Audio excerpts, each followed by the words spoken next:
We are back with episode 3 of the Step Through, a weekly show about the WNBA, starring myself, Sabreena Merchant, and Evan Gualberto. It appears this week that we have a new fan in one Kathy Engelbert. And I say that because last week we talked about how the WNBA All-Star Game tends to not happen in Olympic years. And lo and behold, in an interview during halftime of a Dallas-Los Angeles Sparks game, Kathy said that the All-Star Game is happening. Details to come. Evan, that can only mean that she was inspired to bring the game back by our show. Isn't that correct? Yes. We'll jump right into our segment, Evin Asks. Evin asks Sabreena, what's it like influencing the commissioner? I got to tell you, it brings me a lot of joy. You know, the All-Star Game is one of my favorite events, like in any sporting calendar.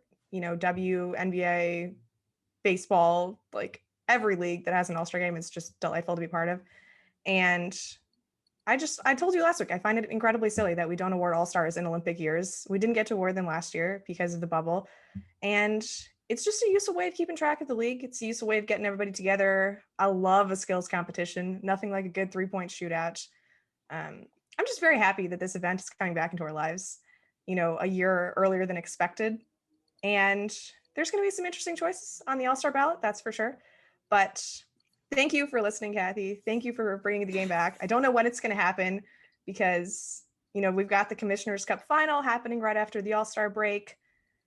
You know, Lord knows how everything's going to get scheduled, but I presume 10 days before the event, we will know the details, and I'm looking forward to it. Yep. So you talked about the Sparks game. I wanted to, Evin Asks. It's been rough for LA to start, but does anything spark joy for you or the Sparks?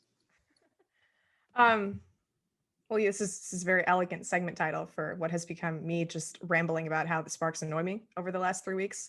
And I'm here to tell you that I have found a positive in the first 5 games of the LA Sparks season, which kind of unexpected considering Neko Gumike is going to be out for 6 weeks, probably until the Olympic break. Probably the first time in her entire career she's not going to be an all-star. Sorry, the point of the segment was about joy. In her absence, one Amanda Zahui B has stepped up for the Sparks. And I did not quite understand LA's offseason philosophy, you know, in terms of the way they attracted free agents. I got to say, I was dead wrong about Amanda Zahui B because she can shoot. And if you look up and down the Sparks roster, that is a skill that is in short supply. And when I say short supply, I mean it's because only the shortest players on the LA Sparks roster can shoot. It's just the 5'7" ones, Christy Tolliver and Erica Wheeler. But Amanda can shoot. She's made half of her threes in her first 3 games. No small volume. We got, I think, 6 of 12 going so far for Amanda over the first 3 games. It just creates space for everybody else on the Sparks to go to work. I am a little wary of any statistics that are collected against the Chicago Sky defense. We'll get to that in a second. But the offense just makes a little bit more sense when she's out there. She's got a really great voice on the court. You know, you can hear her calling out to her teammates. You just need some like veteran out there talking when a lot of the players on the Sparks are younger or haven't really settled themselves into roles in the league yet. She's a great rebounder. She's got really great red hair too, which I think complements the Sparks uniforms quite well. That's the thing Bria Holmes has going for her as well. You know, really digging deep into what's working for the Sparks this year. But yeah, Amanda, I'm having a lot of fun watching her because it sounds silly, but she just like knows how to score. And that is not something that I would say about a lot of the Sparks having watched the first 5 games. But Amanda knows where her offense comes from. She makes the game easier for everybody else when she's on the court. And it's just really enjoyable to watch her play. So I apologize for not paying much attention to her last year in New York and previous seasons. There was one game when she came to Staples Center in 2019 and proceeded to light up the Sparks for 37 points. Her shooting percentages in Los Angeles are insane relative to other arenas in the league. This has been charted. I'm going to link to whoever did the math in the show notes because Amanda Zahui B likes playing in LA. She has not played in Los Angeles yet. Actually, when you're listening to this, she will have played her first game on Thursday in Los Angeles. But I'm very excited to see where this goes because for now, she is the only big healthy on the Los Angeles roster. The only one. I'm not exaggerating here. Like if you're going to call Bria Holmes as big, by all means, she's not. It's Amanda Zahui B, nothing else. So we're going to get lots of time for Amanda. And luckily, that seems to be a good thing. I know I went in a lot of directions there. I apologize, Evin. No, I'm always a fan. Thankfully, we found something that sparks joy. So I looked up some numbers because you told me you were interested in talking about her. 6 threes this season means she's second in the league in the center category, which is strange. Tina Charles has 10, but if you factor in centers and forwards, she'd still be in the top 10, even though she's only played 3 games and everybody else has played at least 5. So she is going to get shots up.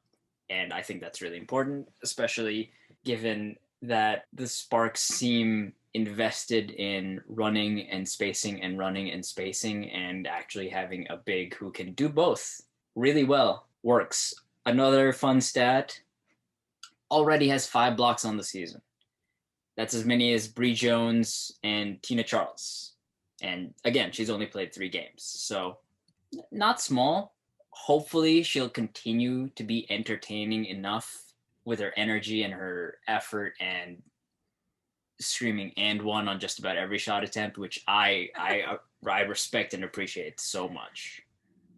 Make of the game for Dufault and the turnaround for. It's really it's an underrated skill to just have the presence of mind to scream and one on every shot. Like it's something you don't hear as much in the W as opposed to other leagues, but I like it, and I trust her to make her free throws, which is not, it's a good thing. It's definitely not nothing. As a high school basketball coach, I can tell you it's definitely not nothing. Best net rating of any Spark. Only one in the positive thus far this season. So you do you, Amanda. I know net rating is like a very noisy statistic, especially with this little of a sample size. I'm well aware of that. But hey, positive plus minus at this point for a team that is 2-3 and has lost twice to the Dallas Wings. That's something. Nobody can take this away from you. Nobody should. If they can, nobody should. Okay, so you talked a little bit about not wanting to judge Sparks' numbers or Amanda's numbers based on this Chicago Sky defense. That takes us right away into our game of the week. By the time you see this, the Mercury and the Sky will have already played their second game, but we're only talking about the first one. So, Sabreena, what are your thoughts on our game of the week? So it's interesting because last week we did Sun Aces, and with all due respect to Chicago and Phoenix, taken a step down in terms of the quality of play, because as fun as this game was to watch and truly, truly delightful game to watch, I think without, a healthy Diana Taurasi and Bria Hartley and a healthy Candace Parker and Allie Quigley and, even Steph Dolson's still out with 3-on-3, the level of play that we saw in this game was not on par with what I would consider a contending level in the WNBA. But I did just have a great time watching them. These are 2 incredibly enjoyable teams. There's all these fun little narrative storylines. You've got Sandy Brondello coaching against her husband, who's an assistant coach on Chicago. You've got, the ECAT teammates, Brittney Griner and Courtney Sloot playing against each other after just, wrecking Europe and winning every possible title in Russia earlier this year. And it's just 2 teams like desperately in need of a win because they're going through it in terms of the injury front. Like Diana wasn't even in the building for this game because it was in Chicago and she was in Phoenix watching the Suns, stomp on the Lakers. So there's, a lot of angst, I would say, surrounding these 2 teams. And you could see that come out in the way they were playing because there was a lot of energy and not the greatest execution, but that almost makes it more entertaining because so many wild things happened in this game. Yeah. I'm going to start with my favorite little part of it, which I know we talked about the Notre Dame connection of Marina Maybury and Arika Ogunbowale last week. And there's another really fun one on Phoenix between Skylar Diggins-Smith and Brianna Turner. I just love all of the lob plays that they run for Turner. she's probably the best athlete, I think, on that Phoenix roster. And, they got her one going at the very beginning of the game. They got her a lob on an inbounds play where Phoenix stationed Brittney Griner in the corner so that, Azurá Stevens had to stay glued to her. And all of a sudden you just spring Brianna with a nice Megan Walker screen. And that's easy 2 points. Every time Skylar and Brianna seem to interact, like in some sort of two-man action, it works out really well. And it's really fun to watch Skylar as a pick and roll operator. This is a little off topic, but she did this segment on like halftime of that game, I believe, where she was explaining how Chris Paul runs the pick and roll for their, brother franchise, the Phoenix Suns. And she was walking through all of the motions with Phoenix's PR guy, actually. And it was really impressive to watch Skylar just explain all of the reads. And then to actually watch her do it in game is also tremendous fun. But yeah, Notre Dame connections, I'm here for it. Skylar and Brianna for this week is my favorite, even though it is hard to top the Marina Enrique pairing of last week. Yeah, shots. They came out gunning. The way they connected, I'm spoiling it for a little bit later, but the very first play that ended in that lob that you talked about, I would like to break down in full because I sent it to a bunch of coaches I know. They all really loved it. And they asked if this was a normal thing that they do. And I sent more clips. I'll only break down the first one, but it's so cool. It's very cool. Yeah. And then, one of the nice things about, I guess, having a little undermanned of a roster is that you get everybody else a chance to shine, right? Like Alana Smith has kind of been buried on the Phoenix roster over the past couple of years because they've got Kia Vaughn, they've got Turner, they've got Brittney Griner. But she had some nice defensive moments at the end of the first and the start of the second. And even though Phoenix did not pick up her option for next season, which I question, I still think that there's a place for her in this league. And it was nice to see her just have like a moment to show like, oh yeah, I can play competent low man defense, in front of the rim. It was good to see. Ruthy Hebard, also someone who would not have an opportunity to play were Candace and Steph Dolson available. And if Azurá Stevens were not on a minutes limit, but another pick and roll partnership, she and Courtney Vandersloot, just delightful to watch, really. Ruthy just has the ability to make plays. And I know she sort of gets short rift as like the third Oregon player who was drafted last year, after Sabreena and Satu. But she just plays really, really hard. And I kind of like that she can toggle between like the forward positions and the center. I'm not even sure what Chicago is using her at this point, because I feel like she's alternately on the perimeter and then sometimes she's rolling to the basket like she's a big. But there were some really great Ruthy Hebard moments. She had a block on Skylar Diggins-Smith, like in when she was guarding her on the perimeter. That was, triggered a nice transition opportunity when Chicago built their big lead at the end of the game, which, ultimately did not end up holding. She had another nice pick and roll combination with Sloot. And again, like, I was not sure what to expect from Ruthy Hebard after her rookie season. Like, obviously there have been a lot of criticisms of James Wade's general managering, especially after the deals that Chicago made over the last week. But I'm going to say I like the Ruthy pick. I'm happy to see that she's playing, and hopefully that doesn't entirely go away once Candace and Dolson come back, because if you ask me, the person who should be exiting the rotation is Astou Dufal, and nothing that I saw in this game can convince me that Ruthy does not deserve minutes ahead of her. I agree. I think the moment she was least effective was when she got her contact knocked out, and they brought the ball up the floor and they had to take a timeout. But that's about as minimal of an effectiveness level that she had. She was all over the place. It's going to be hard to point out exactly the type of things that make her pop, because I don't really think anything pops for her. But she does every little thing well. Again, to plug the thing I'm going to be doing in a little bit, having her be the roller and the trigger person on dribble handoffs, it generates so many things, because it's really an art to be able to pitch the ball in movement in space, or to angle your hips and give somebody like Courtney Vandersloot, who doesn't need very much space, just that little bit extra, and it unlocks so many things. Yeah, absolutely. I also thought there were some nice Diamond DeShields moments in this one. I continue to question like her overall feel on offense. I sometimes wonder if she's entirely on the same page as Sloot and what else is going on with Chicago, but she just has the ability to make mind-boggling plays. Like she comes out of nowhere. There was this one sequence where Diggins-Smith is, barreling into the lane, and Diamond DeShields just sort of like stands her up and forces a jump ball. There's one sequence where she just pulls an offensive rebound away from Brittney Griner. Like I'm not entirely sure how she was able to, just get that away from Griner's hands. She had a couple steals, on the perimeter, one on Skylar Diggins-Smith, one on Kia Nurse, that both led to transition opportunities. I mean, her athleticism absolutely pops off the screen. Like you were saying with Ruthy, like it's unclear exactly, where she's affecting because her game is a little bit more muted. That is not the case with Diamond. Everything she does is very loud.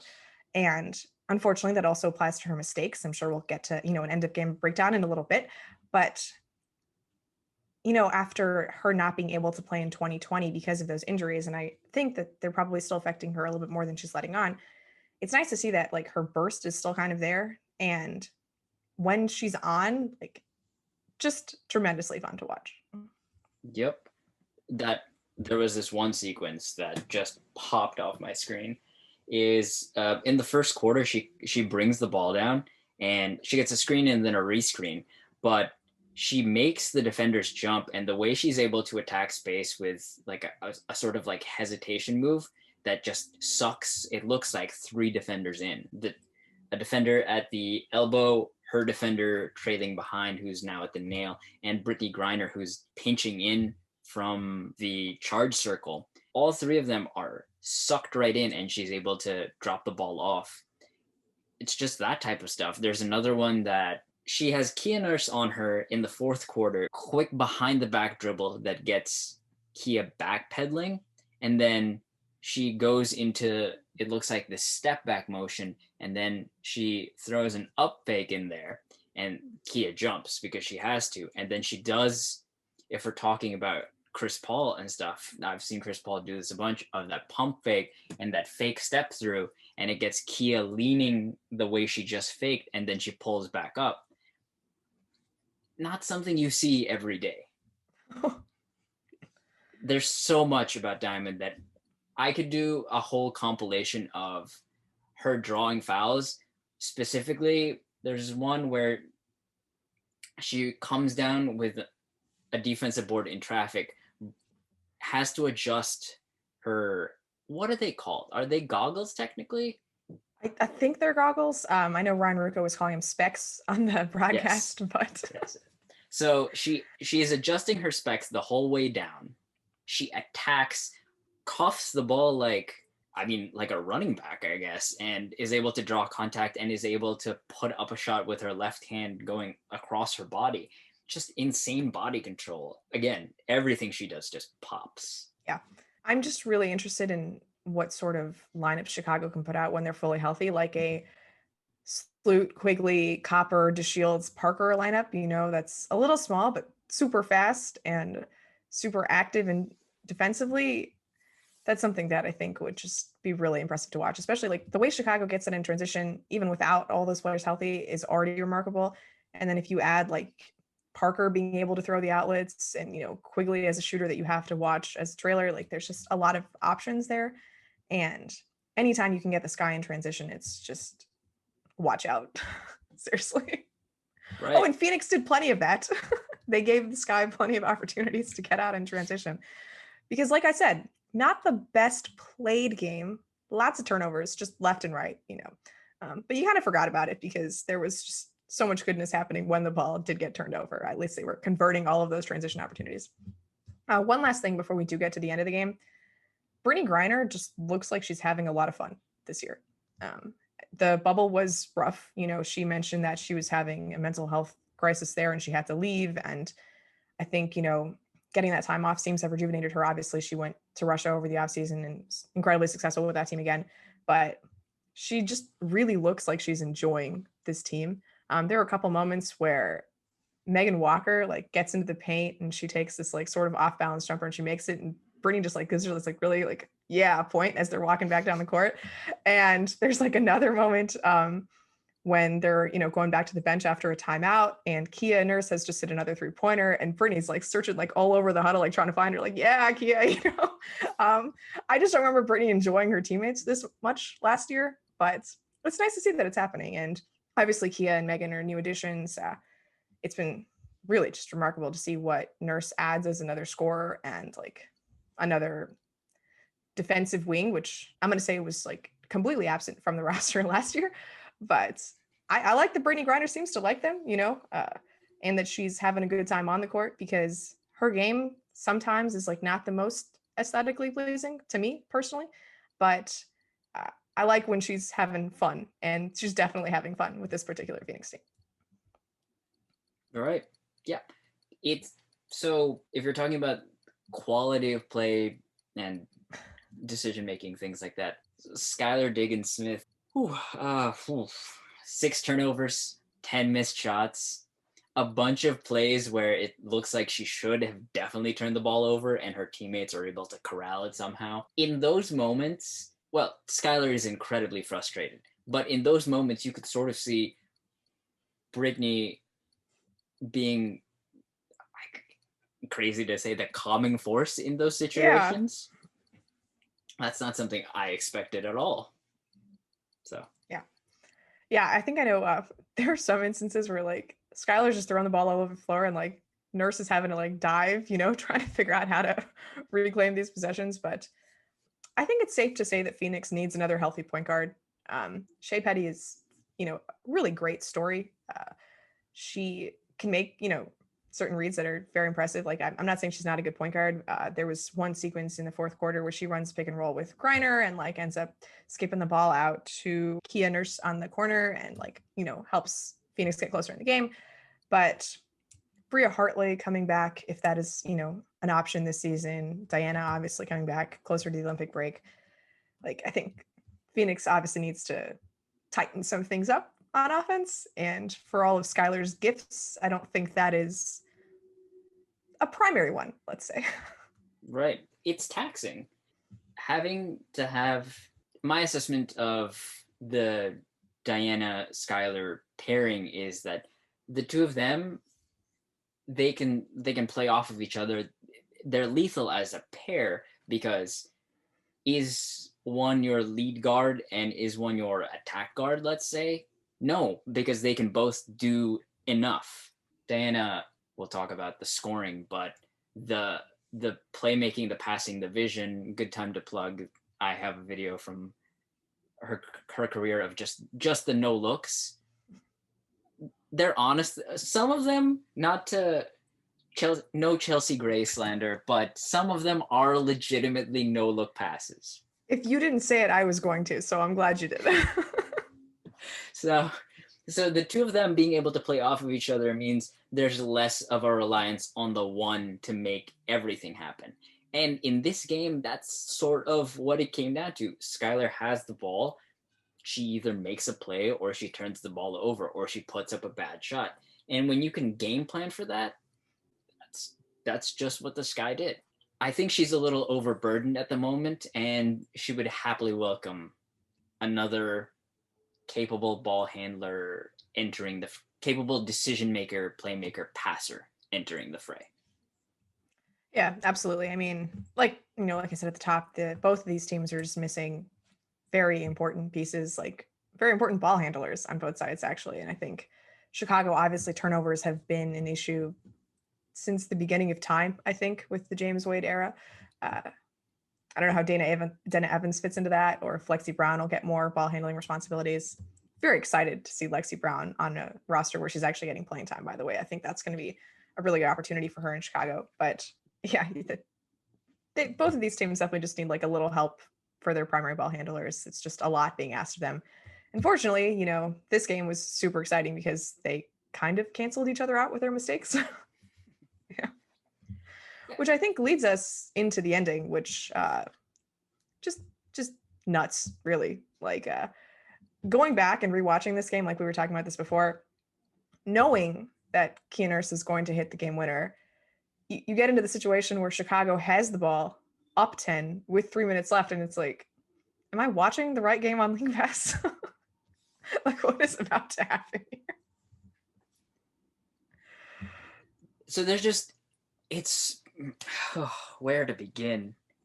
Like you just said, it almost felt like I was doing something wrong when I was watching it, and we're getting to the end, because it's just a game of swings back and forth. And then like 3 minutes left to play, you don't know which way, it's going the Sky's way. And it just feels like you can't account for what's going to happen, even though you know it's going to happen. And I had a real hard time with it. We can jump right in to maybe the weirdest moment, unless you want to talk about something before this. Not really. I mean, like I mentioned, the 10 points with 3 minutes left. Like the Sky were also up 6 with a minute left, and that also didn't hold without overtime. So we can get into the weird part here. Let's do it. Yeah. Okay. So super strange moment. 37 seconds left. The Sky are inbounding the ball, up by 3. Megan Walker commits a loose ball foul before the ball is inbounded. That means that the offensive team can put anybody they want at the free throw line. You put Courtney Vandersloot at the line, you get the free throw. To make, Sky get the ball back with the shot clock reset to 14 seconds. This is strange to me. I put it out there on Twitter asking, do you know the rules in this situation? Because the shot clock was at 5. Loose ball foul, now it's at 14. Again, 37 seconds left. That means the world to a lot of teams. Some teams are not bothered by the pressure of having to get a shot up like that, but I don't think it should have happened. I'm not going to question the officials here, because enough of that happens. You don't need me to do it. But the shot clock is reset to 14. The ball is inbounded to Diamond DeShields. It appears she is unaware, because she is open for the jumper, but she takes a baseline jumper and misses. And the Mercury get the rebound, go down the other way. She's forced to foul. They convert 2. If the Sky or Diamond have better awareness in that situation, you can milk the clock up by 4, especially. And that puts the Mercury in a position where, they have to foul or they concede the game, basically. And it's that very strange occurrence where I don't know what Diamond was thinking. I don't know if they knew, if any of the Sky knew. But yeah, I don't know. Right. And those 9 seconds make such a huge difference, because like you said, I think it's Megan Walker who's able to get down the floor, and she scores even before I think there's like 29 seconds left when she gets fouled. So now, the Sky are in a situation where they can the Mercury are in a situation where they can legitimately play out the clock instead of having to play the foul game, because there's a 5-second difference between the shot clock and the game clock. And like, if Diamond knows that there's 9 extra seconds on the shot clock, or anybody in Chicago knows that there's 9 extra seconds on the shot clock, they obviously play out the string a little bit longer on that possession. Or maybe Diamond just saw a good look and she elevated for a baseline jumper and was happy with the shot. I don't think that's what happened, because when they panned the camera to her after Walker gets fouled, she sort of like has a look on her face like, I think I made a mistake. And it's too bad, because I very well cost Chicago a win, but it does lead to some just fantastic hijinks over the next 29 seconds. So the fun thing about, I don't want to say fun, from a spectator point of view, the fun thing about Diamond having the ball just over half court, I don't know if it's a trust issue or maybe Courtney was just tired of this game. She sprints over to Diamond, and I don't know if she requests the ball or takes the ball, but she gets the ball one way or another. And winds the clock down. She attacks, the ball makes its way to Kalea, and she attacks, misses a layup, and by the time this episode comes out, you know what happened. Yeah. Please take us through it. All right, so we've got about 4 point something seconds left once Copper's shot misses. The box score says it's much later. I don't think that's, like, if you're watching the game live, there's no way Kia Nurse got up the court in 2 seconds. That just didn't happen. So there's about 4 seconds left when Copper's shot misses. Phoenix has 2 timeouts here. But they also have a transition opportunity, which, lo and behold, there were so many of these in the game because of all of the turnovers. But yeah, generally speaking, when a team misses a layup, their floor balance is not what you would want for transition defense, right? Like, missed layups generally always lead to shots on the other direction. But with 4 seconds left, you'd think like maybe Phoenix would want a timeout just because it's hard to get all the way up the court to get a shot off in this situation. Phoenix, however, no stranger to these length of the court buzzer beaters. We've got Skylar Diggins, who took a shot from, I want to say, like 35-ish feet last year against the Connecticut Sun to force overtime in a regular season game. Phoenix ends up winning that game in overtime. Chicago, obviously no stranger to having half-court heaves thrown up in their faces at the end of games. We're obviously referring to the De'Arca Hamby shot in 2019. This is not on that level. Let's just, get that out of the way first. It's not an elimination game. It's not a complete misunderstanding of time and score. But Kia Nurse decides she's got a compromised defense. She sees a path to getting, I guess, a three-pointer. They don't need a 3, right? They're only down 2, so a 2 would have tied the game. But she gets the ball past half court. She takes a Euro step into a three-pointer, which is like 40 feet away. Straight cash. Like, I don't understand how the shot was so pure. I mean, we talked about Kia Nurse. I don't know if you and I did specifically, but Kia Nurse had one of the worst shooting seasons of all time last year with the New York Liberty. I'm not saying that for exaggeration. Legitimately one of the worst shooting seasons of all time after being an all-star in 2019. And the Mercury bring her in because they trust her more than anybody else they could have picked with, like, number 6 pick in the draft this year. Whatever, considerations went into that decision, she has to be a scorer for this Phoenix team because they don't have Taurasi. Hartley's still getting back. The offense has to come from the wings somewhere, right? And she's already hit 5 threes in this game, which, if we look at WNBA stats, she's on a good percentage this season. She's hit 17 out of 41 thus far. So you trust having the ball in her hands. Again, Euro step into a game-winning three-pointer after a missed layup. I mean, everybody I knew was tweeting about this. Everybody. Like, and there are NBA playoff games going on at the same time. It was just bonkers, right? Like, and you've got the whole Phoenix team running to celebrate with her, obviously, except for Bria Hartley, who's kind of coming over gingerly because she's still recovering from ACL surgery and a hip injury. And it's just such a great moment. Oof.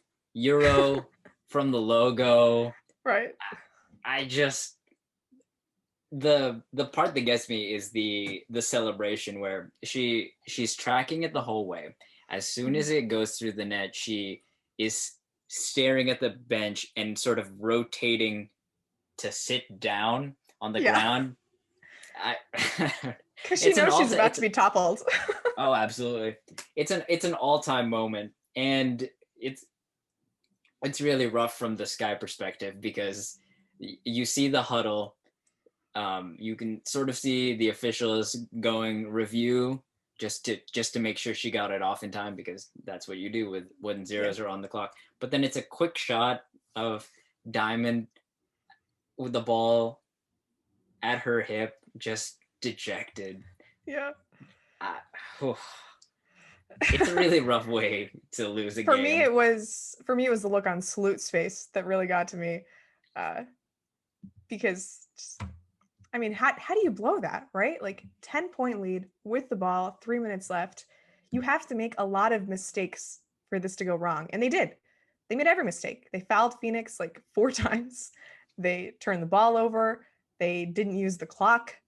And to think, like, it seems like they had gotten this taken care of, because even during their bad offensive possessions, Azurá Stevens gets 2 offensive rebounds to just extend the clock even further while Phoenix is trailing. Just crazy. Like, poor Chicago Sky subjecting themselves to these situations.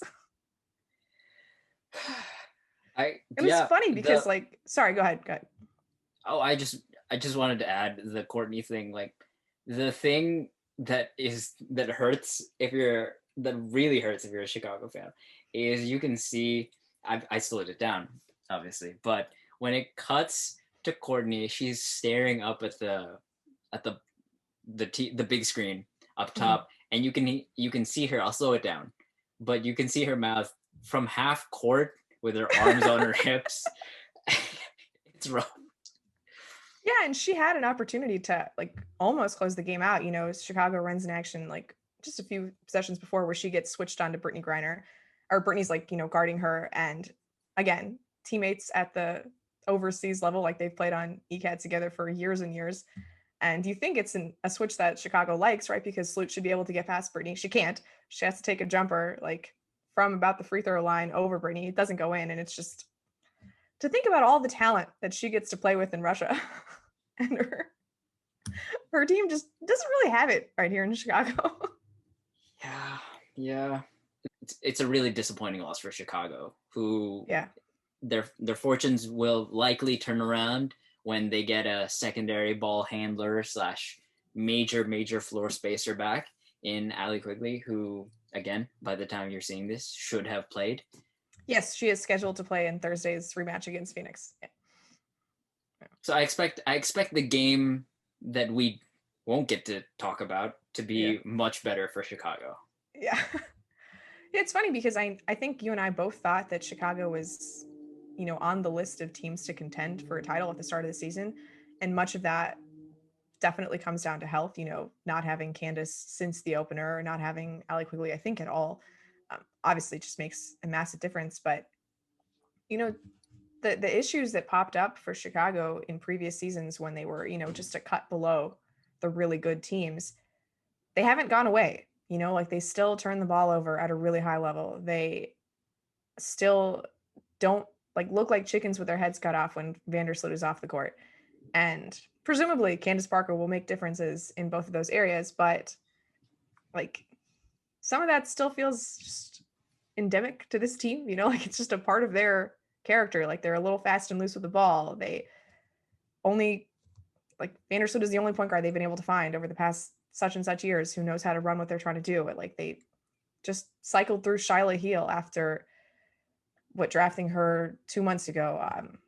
They're bringing in another rookie point guard in Dana Evans, who Lord knows how she's gonna be able to fit in, like you said, with no training camp, minimal practice time. It's a tough situation, and I don't want to extend too far of judgment on Chicago until Candace Parker comes back healthy, but just seeing the way other teams have started the season, New York and Connecticut, I'm concerned, but I'm not willing to write them off yet. Right. So one of the things that they are doing is they are pushing the pace. They are, at the time of this recording, the Liberty lead the league in pace. The Atlanta Dream just committed to overwhelming you with blitzes and hard shows and just trying to get their athletes going. And then the Sky are third, still somehow pushing the pace. I don't expect them to try to slow down when Candace and Allie and Stephanie Dolson come back, but I think it'll be a little more effective in that way. Defensively, I've heard you talk about this before. Candace Parker, did she deserve to win Defensive Player of the Year? You can't take somebody's award away. But she certainly addresses some of the defensive problems, but like you're talking about, how much is reliant on Courtney Vandersloot being able to make something out of nothing every single time down the floor? I don't know. Diamond, she's great in spurts. She pops. Her jumper is getting to the point where she's becoming a much more dangerous 3-level scorer. But the decision making has to grow a little bit if they are going to commit to playing Candace, Courtney, Diamond, Allie, whoever's that fifth. Mm-hmm. But the ball can't be in Courtney's hands like every possession, every second. You have to be able to manage these games. And that's the nice thing about having this be early in the season. If this turns out to be the turning point where no, they didn't have 3 key players, but these mental errors, they will catch up to you, and you can either continue to make them or you can learn from them. And if I'm James Wade, I'm just going to point to how many times we've had buzzer beaters beat us. I just, these are things you have to grow from. Yeah. Yeah, I mean, I think it's probably too early to look in on the standings, but I do think it's safe to say that like Atlanta and New York, Connecticut have all collected more wins than expected at this point of the season. So, you obviously the top 8 teams qualify for the playoffs. You're never out of it, but you want to get in those top 4 seeds. You want to avoid the single eliminations. And it's just creating a harder path for Chicago at this point. I agree. So that's, unless you have anything else, I can jump into some breakdown. Yeah, let's do it. Okay. We'll start with the thing I mentioned first is Phoenix. They open the game, and this is fun because I never get to do a clip from opening tip, but opening tip, they flow right into strong, aka that double stagger, for Kia Nurse to come out of the corner. She flips it back to Skylar. The ball gets passed around as Skylar goes to set a flex screen for Brittney Griner. Just a quick aside, when I was threading the early Mercury games, I talked about how basic flex action, it works so well because Diana was the primary screener. So if she's setting that screen from the block out to the corner for Brittney Griner, you have to commit to Brittney or Diana. One of them is going to cork open. And then Skylar gets a screen at the elbow, and that flows into it looks like it's going to be a step-up screen from Brianna Turner, who flips the screen into a screen at the slot, and that whole side is empty. So that's how we end up getting that lob that you talked about. It just works because you're maximizing all of your options, and I think Phoenix is going to have to do more of that going forward. Another one, that Notre Dame connection that you talked about, Phoenix comes out in this horns alignment, and Skylar gets a ball screen from Brianna, who then gets a flare screen. Brianna reads how the defense are playing this and decides to curl into an open lane, open space. Simple, easy, effective.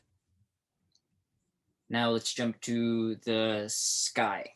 Like we talked about, an over-reliance on Courtney Vandersloot, it's not necessarily a winning recipe, but the value of Sloot is that she's a scorer and a playmaker, and she's willing to play off the ball. So here, the players are set up at the elbows, and they screen for each other. And that allows Courtney, who has the ball at the top of the key, to throw the ball to the wing and then cut off a back screen. UCLA. Here, that backside is empty, layup, and one. And then the nice thing about what the Sky do is that they continue to build off of their actions. So I had to consult with a good friend of mine, Bowser to Bowser, on Twitter. He has a basketball action dictionary. You can check that out if you're confused by any of these terms. So Courtney gets to the block after this UCLA action and then loops around through the lane for this gut DHO. All that means is that a player comes up through the lane for a handoff.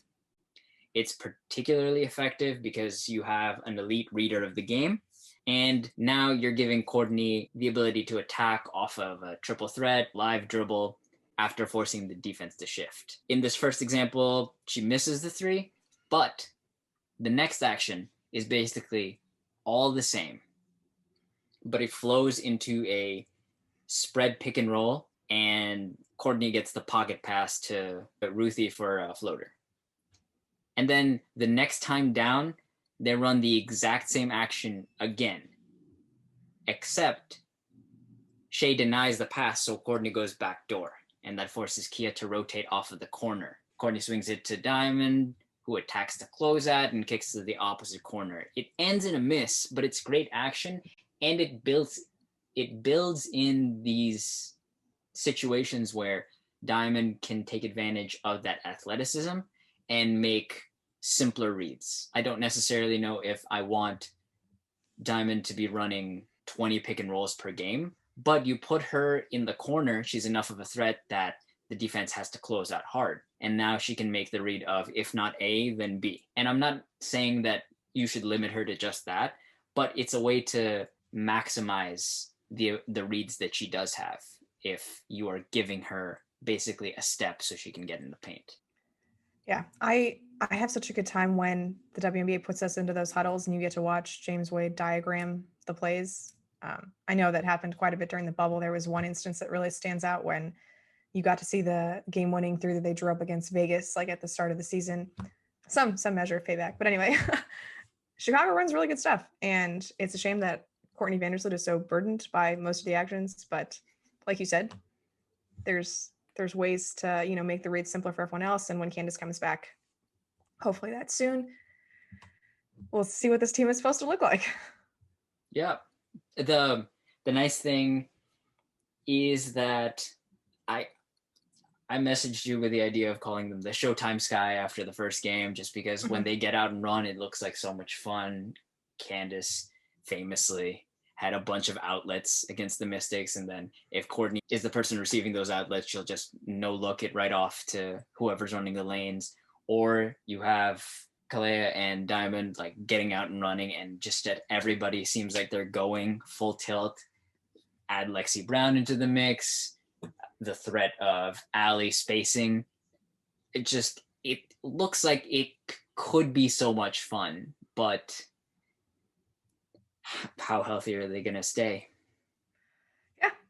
I mean, that kind of leads me into what I'm looking forward to this week is the return of all the 3-on-3 players, because Dolson's back, Allisha Gray is back, Kelsey Plum is back, Katie Lou Samuelson's back, and some of those teams have fared better than others in the absence of those players. But I do think it will benefit Chicago quite a bit to have, solid big in the front court again, especially with Azure still on this minutes limit. Cannot stress this enough. I'm not really seeing what Stu is providing to this team. So let's get Big Mama Steph back in there. Yeah. I am also extremely excited because the first few games for the Aces, and we've talked about the Aces quite a bit, they look terrific. And now you're reintroducing this incredibly capable playmaker. It remains to be seen if Bill is going to start. I was just about to ask you this. If Bill decides to start Chelsea and Kelsey, great. I understand it not starting her the very first game she comes back, but going forward, it's clear to me that starting the two of them is the way to go. And you can start to stagger those minutes. And that's what I'm most excited to see is if you're going to play these lineups, there should always be one of Kelsey and Chelsea and one of Asia and Liz. And the exciting thing for me is seeing which pairings go where and how much you play those two. Yeah, I mean, for me, I'm actually most excited to see Allisha Gray because she was fairly dominant in the one game I've seen in person this year against the Sparks. And then not only that, Dallas just got a walk earlier this week. They've got Sabali coming back too. So there's a lot of excitement coming into Dallas with all of these young players they've drafted over the last few years. Plus, the only one that actually won Rookie of the Year in Allisha Gray. So much talent there. I'm really interested to see what it all looks like because, we've talked about their guards so very much. And now they finally get to fill in the front court. Yeah, hopefully the rotations will start to make a little more sense now that everybody's filled in, because there's such a wealth of raw talent at so many positions that it's not a position I envy at all, having to juggle all of these things and trying to find playing time. Yeah, it's true. Vicki Johnson has some decisions to make, and I've expressed my skepticism at some of them to this point. But hey, they waived Christina Nigwe, so they can't play her over Charlie Collier anymore. Another victory lap for the step through. Okay, so if you are wondering where the Napheesa Collier talk is, we have a little bit of it, but she has struggled a little bit early, and there are some moments where she's displaying that very famous feet work. Actually, you'll like this. The first bucket she had back is in transition. She runs the floor, seals early. They throw it over the top. She gets a layup. Just perfectly on brand. And then so perfectly on brand. And then another thing I would like to highlight is that she had this against the Storm in transition, this one-on-one, her and Brianna Stewart spin move fadeaway. Just, I enjoyed it so much. Not a lot to talk about in terms of how she's doing, because she hit a couple of shots early against the Sun and then struggled the rest of the game. She scored in overtime, and then I heard the announcers go, those are her first points since the 2-3 she hit in the first quarter, and I wasn't really surprised because she had sort of disappeared in the game. And I don't expect that to be the case going forward, but when you miss all of that time, struggles are to be expected. So we will definitely be talking more Phee soon. Yeah. I mean, she is sort of the inspiration for the title of this podcast, although there are several other WNBA players who perform the step through. A'ja Wilson, Akugo McKay. Asia's holding the torch right now for us. It's true. All right. Well, this is always the fun part. We hope you enjoyed episode 3 of our show. If there's anything that you would like us to talk about in this upcoming week in the W, just let us know. Hopefully it's not about the Liberty, because I think we talk about them a lot. But anyone else in those other 11 teams, we're trying to make sure that we spread the love around the league, because there's so many good things to watch. Right. And Kathy, we know you're watching, because Sabreena's influence it's everywhere. So, hi. Hope you enjoyed. Bye.